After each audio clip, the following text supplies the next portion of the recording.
Estamos de volta para mais uma aula de Direito Administrativo focada aqui no concurso da Polícia Civil do Estado do Rio Grande do Norte, nosso 7º encontro, e estamos no assunto improbidade administrativa. Na parte anterior resolvemos até a questão de número 4 do nosso material e agora vamos resolver a questão de número 5. Só para lembrar, estamos aqui na Lei 8429 de 92, que é a lei de improbidade administrativa, que vem sendo esse tópico de improbidade um tópico extremamente cobrado para efeito de prova. Vamos ler juntos aqui essa questão de número 5. Ela diz assim: a Lei 8429 de 92 tipifica os atos considerados de improbidade administrativa e determina que, independentemente das sanções penais, civis e administrativas previstas na legislação específica, o responsável pelo ato de improbidade está sujeito a diversas sanções previstas naquela lei. Concorda que até aqui, pelo menos até aqui, está tudo tranquilo, está tudo certo. Realmente, essa lei é a lei de improbidade administrativa e, independentemente de sanções em outras áreas, como nas áreas cíveis, penais, na área administrativa, a pessoa pode vir a ser punida pelo ato de improbidade. Vamos continuar a leitura, que diz assim: nesse contexto, as cominações decorrentes da prática de ato de improbidade devem ser aplicadas pela autoridade administrativa que presidir o processo administrativo disciplinar, levando em consideração o princípio da proporcionalidade, a gravidade do fato e o montante do prejuízo ao erário. Isso daqui é uma questão que muita gente erra pelo seguinte, pensa comigo. Processo de improbidade administrativa. Esse processo por improbidade administrativa é um processo o quê? É um processo judicial ou é um processo administrativo? Aí geralmente as pessoas pensam o seguinte: poxa, se é um processo por improbidade administrativa, é um processo administrativo. Só que não. A ação de improbidade é uma ação judicial, não tem natureza criminal, é uma ação judicial de natureza civil, ou seja, quando a questão diz aqui que pela prática do ato de improbidade a punição deve ser aplicada pela autoridade administrativa, faz com que essa questão de número 5 venha a ser considerada uma questão errada, porque a ação de improbidade, lembra disso, é uma ação judicial, não é um processo administrativo, é um processo judicial. E sabe qual é uma forma de você lembrar que a ação de improbidade é uma ação judicial? Lembra para mim, quais são punições que a pessoa pode receber pela prática do ato ímprobo? Lembra de fazer a leitura do artigo 12 da Lei de Improbidade, que trata desse tópico relacionado às punições.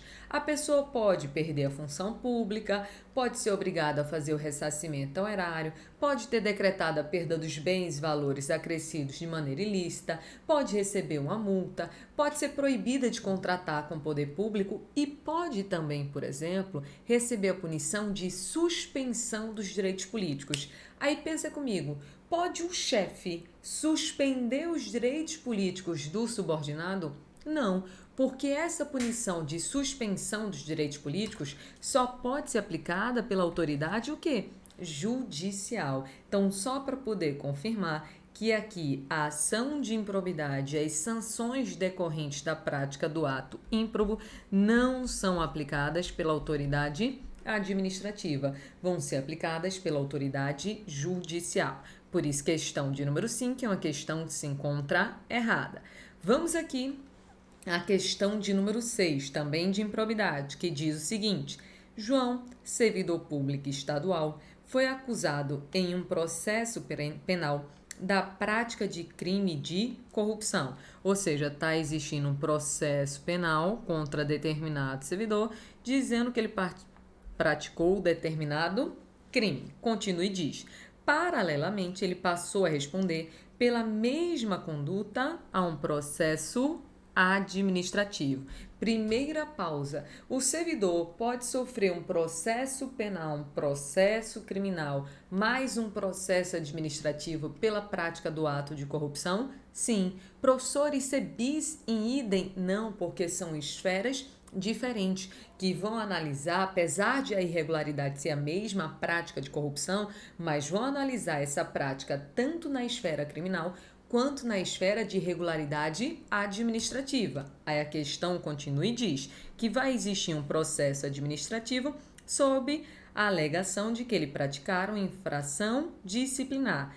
E ele ainda vai sofrer um processo judicial de natureza civil por improbidade administrativa. Então, ele está sendo aqui processado em 3 instâncias, digamos, em 3 esferas diferentes. Tem um processo criminal, tem um processo administrativo e tem um processo por improbidade. Isso é possível? Sim, porque as esferas elas são independentes entre si. Aí continua a questão e diz: considerando a sistemática vigente, a simultânea instauração das 3 relações processuais a respeito do mesmo fato está correta, pois as instâncias de responsabilização são independentes entre si, influenciando-se nos termos da lei. Essa questão, ela trata exatamente do artigo 12 da Lei de Improbidade Administrativa, que diz que sim, a pessoa pode ser processada em mais de uma das esferas, porque as esferas, as instâncias, elas são independentes entre si. Por isso, questão de número 6 é uma questão que está plenamente correta. Fechada aqui a questão de número 6, vamos agora à questão de número 7. Essa questão de número 7, você vai observar a primeira coisa estranha. Vamos lá. É sobre a Lei 12.846. Por quê? Deixa eu voltar aqui alguns slides para você lembrar que seu edital pediu tanto a Lei de Improbidade, que é a Lei 8429 de 92, como também pediu a Lei Anticorrupção, que é a Lei 12.846. Só que qual é a grande questão? Procurando questões da sua banca FGV para concurso em relação a esse tópico, basicamente você não encontra. Então, quando você encontra, são questões que fogem da proposta dentro do que esperamos para a sua prova, mas não tem. Tem várias questões de improbidade, mas tem basicamente nada em relação à lei anticorrupção. É por isso que você vai ver que uma das questões, eu trouxe 2 questões relacionadas a essa lei. Uma delas vai ser de uma outra banca, Fundatec, e a outra é até uma questão da FGV, mas não para concurso. Foi uma questão que caiu no exame da ordem, na prova da OAB. Então, por isso aqui que você vai perceber a diferença até na leitura e no estilo da questão. Então, essa lei daqui, já sabemos que é a Lei Anticorrupção. Lei Anticorrupção. Vamos analisar o que diz a questão de número 7. Diz assim: de acordo com a Lei 12.846 de 2013, que dispõe sobre a responsabilização administrativa e civil de pessoas jurídicas pela prática de atos contra a administração pública, é correto afirmar que a responsabilização administrativa e civil das pessoas jurídicas por atos lesivos à administração pública é sempre subjetiva. Quando você vai fazer a análise do artigo 2º da Lei Anticorrupção, você vai ver que sim, pode existir uma responsabilidade administrativa e civil das pessoas jurídicas por atos lesivos à administração pública. Só que essa responsabilidade, ela vai ser do tipo objetiva e não subjetiva aqui, como está sendo dito nessa questão. Eu vou até te dar uma dica que é o seguinte: em relação a essa lei, primeiro, não seria uma aposta muito grande minha para a sua prova, mas se for cair a Lei 12.846, o que você vai ter que fazer? Infelizmente, aqui vai ser decorar. Então, vai ser decorar, vamos fazer a memorização dos artigos dessa lei, porque se for pedido alguma coisa na sua prova, o que eles vão solicitar é exatamente texto de lei. E tem uma coisa, essa lei ela não é uma lei grande, ela é uma lei pequena. Então, apesar, eu sei que você tem 1.500 assuntos para poder analisar, mas se possível, passe aquela batida de olho pelo menos rápido nessa lei, porque se eles cobrarem alguma coisa, eles vão cobrar texto de lei. Por exemplo, essa questão daqui, bastava você lembrar que lá no início da lei, lá no artigo 2º, diz que a responsabilização dessas pessoas vai ser uma responsabilidade do tipo objetiva. E só lembrando, responsabilidade objetiva é aquela que precisa de um ato, de um dano e de um nexo causal, não sendo necessária a demonstração de conduta dolosa ou culposa. Então, por isso, questão de número 7 é uma questão que se encontra errada. Vemos aqui que a sua banca não é esta, mas como eu falei, é só para poder conseguir questões relacionadas a esse assunto. Questão de número 8, até voltamos à sua banca, mas observe que é uma questão agora da OAB, do exame da ordem. A questão é enorme, vamos ler juntos. Diz assim: a sociedade empresária Feliz S.A., após apresentar a melhor proposta em licitação para a contratação de obra de grande vulto promovida por certa empresa pública federal, apresentou os documentos exigidos no edital e foi habilitada.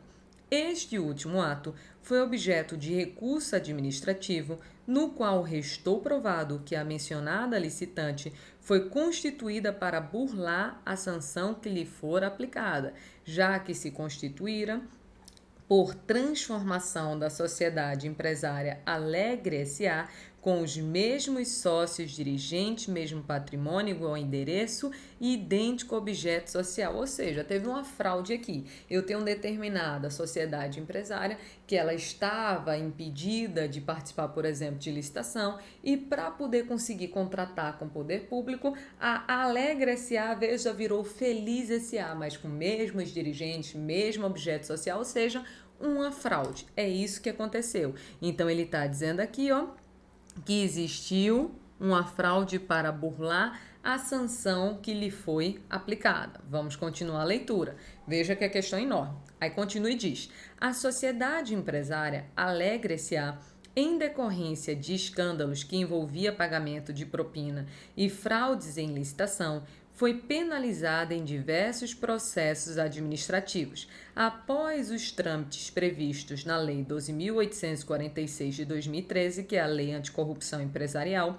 diante do reconhecimento de haver praticado atos lesivos à administração pública, ela foi penalizada com a aplicação de multa e a declaração de inidoneidade para licitar ou contratar com a administração pelo prazo de 4 anos. Diante dessa situação hipotética, é correto afirmar que, agora vem a pergunta está aqui, a penalização da sociedade empresária Alegre S.A. impede a responsabilização individual dos seus dirigentes. Por isso, não pode ser estendida à sociedade Feliz S.A. Em relação a esta questão daqui, eu já aconselho a leitura do artigo 3º da Lei Anticorrupção. E essa questão daqui, cá entre nós, ainda que você não tivesse feito a memorização do texto da lei, você pensa o seguinte: tinha a empresa A está impedida de licitar e contratar. Aí ela não pode participar de licitação, não pode contratar com o poder público. Para isso, o que foi feita? Foi feita uma empresa B, com os mesmos sócios, mesmos dirigentes, mesmo objeto social. Isso é uma fraude. Ou seja, já que eu não posso participar com A, vamos fazer aqui a empresa B para poder participar dessa licitação e contratar com o poder público. E com isso, eu te pergunto, existe uma impossibilidade de responsabilização individual dos dirigentes? Claro que não, porque a punição vai poder vir a ser aplicada tanto à sociedade quanto aos seus dirigentes, já que eles são responsáveis também pela fraude cometida. Por isso, questão enorme, questões da OAB geralmente são questões enormes, por isso, questão de número 8 é uma questão que se encontra errada. E com isso, fechamos a parte relacionada à improbidade e relacionada também à lei anticorrupção. Agora, vamos ao tópico solicitado pelo seu edital, relacionado aqui, tanto à licitação quanto em relação aos contratos administrativos. Em relação à licitação, como seu edital pediu licitação e contratos, vamos pensar em leis base aqui, Lei 8666 de 93, que é a lei geral, tanto de licitação quanto de contratos, mas também vou querer resolver algumas questões da Lei 10.520 de 2002, que é a lei relacionada ao pregão, que é uma modalidade de licitação. A parte de contratos você encontra aqui na própria Lei 8666, que é tanto a Lei Geral de Licitação quanto a Lei Geral de Contratos. Mais uma vez, em relação à legislação, mesmo sua banca fazendo questões bem elaboradas, quando existe uma lei a seguir, minha dica é sempre analisar o texto da lei. Ah, professora, eu estou lendo, mas eu tenho tanto assunto que eu não estou mais absorvendo, eu não estou mais entendendo. Mas continue lendo, porque ainda que você não entenda, se você memorizar, tiver na sua memória, na hora da prova, o texto da lei, ainda que sem entender muito por que, você vai acertar a questão, porque você vai responder de acordo com o que está previsto na lei. Você vai perceber isso que eu estou falando aqui no decorrer das questões. Vamos agora à questão de número 1, que diz assim, comprovada a respectiva necessidade ou utilidade, deseja-se alienar o imóvel que foi adquirido pela administração pública por meio de procedimento judicial. Segundo a Lei 8666 de 93 e alterações, as modalidades de licitação que devem ser conduzidas pela administração pública para a alienação do referido bem são concorrência ou leilão. Essa questão de número 1 daqui, em relação à alienação de bens, e veja que se quer alienar um bem imóvel que foi adquirido pela administração por meio de um procedimento judicial. Eu já aconselho a leitura do artigo 19 aqui da Lei 8666. Só que esse tópico ele é tão importante que eu quero fazer um esquema em relação a esse ponto. Vamos lá. Quando falar na sua prova aqui, em leilão, que é uma modalidade de licitação, o leilão serve para a venda de bens tanto móveis, como serve para a alienação aqui de bens imóveis. Leilão, primeiro tópico importante. O leilão, ele serve para alienar. Ou seja, ele serve para vender bens. A administração deseja vender bens. Quando a administração quer vender bens móveis, aqui é bem tranquilo, porque a administração vai poder alienar bens móveis quando esse bem móvel ele for inservível ou quando ele for fruto de um produto legalmente apreendido ou quando ele for um produto que vai ser legalmente penhorado. Produto legalmente apreendido, produto legalmente penhorado. Você sabe que, como regra, os bens públicos eles não vão ser alienados, eles não vão ser vendidos. Ou seja, um bem público enquanto afetado, ou seja, for um bem de uso como do povo, for um bem de uso especial, ele não vai ser vendido. Mas imagina que a administração tem bens inservíveis, bens de uso dominical. Tem alguns computadores antigos, ela pode vender? Pode, já que é um bem inservível, ele está desafetado e pode vir a ser alienado por meio do leilão. Tranquilo. A administração também pode alienar bens móveis que venha a ser um produto legalmente apreendido ou que vai ser legalmente penhorado. A Polícia Rodoviária Federal interceptou um caminhão que trouxe um monte de coisa do Paraguai, mas sem pagar impostos. Então, a administração pode apreender aqueles equipamentos e vender por meio de um leilão. Eu fiz um financiamento na Caixa Econômica para poder comprar uma moto, não paguei minha moto, não paguei o financiamento. A administração então vai penhorar aquela moto para poder cobrir aquele débito. Bens móveis é bem tranquilo. Se for cair essa pergunta na sua prova, eu creio que eles perguntam aqui em relação aos bens imóveis, porque em relação aos bens imóveis tem a modalidade regra, que é usada para a venda de bens imóveis, e tem aqui as modalidades usadas como exceção. Como regra, os bens imóveis são vendidos pela modalidade da concorrência. Apenas como forma de exceção é que aquele imóvel pode ser vendido por meio da concorrência ou leilão. E quando é que a administração vai poder utilizar esta exceção daqui? Quando aquele imóvel ele for fruto de um procedimento judicial ou quando aquele imóvel ele for fruto de uma dação em pagamento, procedimento judicial ou dação em pagamento. Observe o seguinte, falou na sua prova, venda de imóveis. A venda de imóveis, como regra, é feita pela modalidade da concorrência. A modalidade da concorrência é uma modalidade, digamos que multi. Ela serve para comprar, para vender, para fazer obra, para fazer serviço, para muita coisa. E é a modalidade regra utilizada para quando a administração deseja alienar imóveis. Beleza. Agora, se disser na sua prova que aquele imóvel é fruto de um procedimento judicial, por exemplo, um traficante foi preso, condenado e descobriu-se que essa casa foi construída com dinheiro do tráfico de drogas. O traficante perde essa casa. A casa vai para as mãos da administração por meio de um procedimento judicial.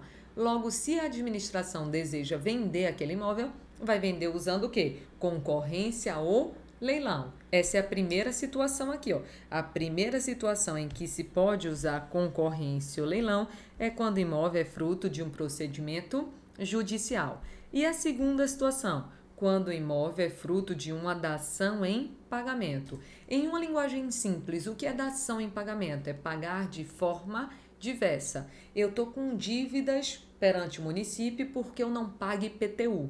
Eu não tenho dinheiro para quitar meu débito, mas eu tenho um terreno. E o município aceitou o terreno como forma de quitar minha dívida. Eu fiz uma dação em pagamento. Era para pagar em dinheiro e eu paguei com um terreno. Logo, se o município deseja alienar aquele terreno, que é fruto aqui de uma dação em pagamento, pode alienar aqui por meio da concorrência ou leilão. Cuidado com esse tópico aqui do leilão, que vez por outra esse ponto ele é explorado em prova. Aí agora vamos olhar o que a questão diz. Diz que a administração ela quer alienar um imóvel e um imóvel que foi adquirido pela administração por meio de um procedimento judicial. Se o imóvel foi adquirido por meio de um procedimento judicial, a administração pode alienar por meio da concorrência ou por meio do leilão. Perfeito, de acordo com o artigo 19 da Lei 8666, fazendo com que a nossa primeira questão dessa parte de licitação e contratos venha a ser uma questão completamente correta. Vamos agora à questão de número 2, questão grande, hein? Que diz o seguinte, parece até uma questão de matemática, né? X, Y, mas vamos lá. Considere as seguintes informações sobre as modalidades de licitação. X e Y. X é uma questão sobre as modalidades de licitação. X é uma modalidade de licitação entre interessados devidamente cadastrados ou que atenderem a todas as condições exigidas para cadastramento até o terceiro dia anterior à data do recebimento das propostas, observada a necessária qualificação. Y é uma modalidade de licitação para obras e serviços de engenharia cujo limite é de até R$ 330 mil, segundo o decreto 9412 de 18 de junho de 2018. Primeiro ponto. Em relação às características das modalidades, eu já aconselho a leitura do artigo 22. Quando você pegar, leia o artigo 22 inteiro, tá? Porque esse artigo 22 ele vai tratar aí das características das modalidades de licitação, da concorrência, da tomada de preço, do convite, do concurso, do leilão. E pelas palavras-chave, você vai matando aquela modalidade que está sendo pedida naquela questão. Por exemplo, a administração quer vender bens móveis. Pensa no leilão. A administração quer vender bens imóveis fruto de procedimento judicial de dação em pagamento, concorrência ou leilão. A administração quer escolher um trabalho técnico, científico, artístico e quem ganhar ganha um prêmio ou remuneração. É a frase-chave da modalidade chamada de concurso. A administração vai escolher e convidar no mínimo 3 interessados para participar da licitação. Frase-chave da modalidade convite. Aquela licitação é para qualquer interessado. Vai existir uma fase de habilitação preliminar, que é a fase antes do julgamento, para ver a necessária qualificação daquelas pessoas. Frase-chave da concorrência. Agora, quando na sua prova, faça a leitura do artigo 22 inteiro. Quando falar que é uma modalidade de licitação para cadastrados ou para quem venha fazer o cadastramento, sem dúvida nenhuma, essa é a modalidade, a frase-chave da chamada modalidade tomada de preço. Tomada de preço é a modalidade de licitação para cadastrados ou para aqueles que façam um cadastramento. Aí observe que X está tranquilo, era só decoreba do artigo 22. Só que é necessário, além do artigo 22, você realizar a leitura do artigo 23. Esse artigo 23, ele vai falar dos valores da licitação. Por quê? Porque o uso do convite, da tomada de preço, da concorrência, vai depender do valor envolvido naquela licitação. E esse decreto que está sendo dito aqui na questão, o decreto 9412 de 2018, ele fez uma alteração nesses valores da licitação. É por isso que esse é um tópico quente para cair na sua prova, porque apesar de ser de 2018, é do final quase 2018, do meio para o final, teve provas em 2019 que perguntaram esse assunto. 2020 foi um ano que não existiu, né? Por causa, sabemos, da pandemia, então quase não teve provas. Então é um assunto, querendo ou não, fresquinho para cair na sua prova. E o que te resta? Te resta decorar. Você tem que memorizar esses valores. Aí você diz, como assim? Vem cá, vamos fazer um esquema para poder facilitar. Quando na sua prova disser que a administração quer fazer alguma coisa envolvendo engenharia,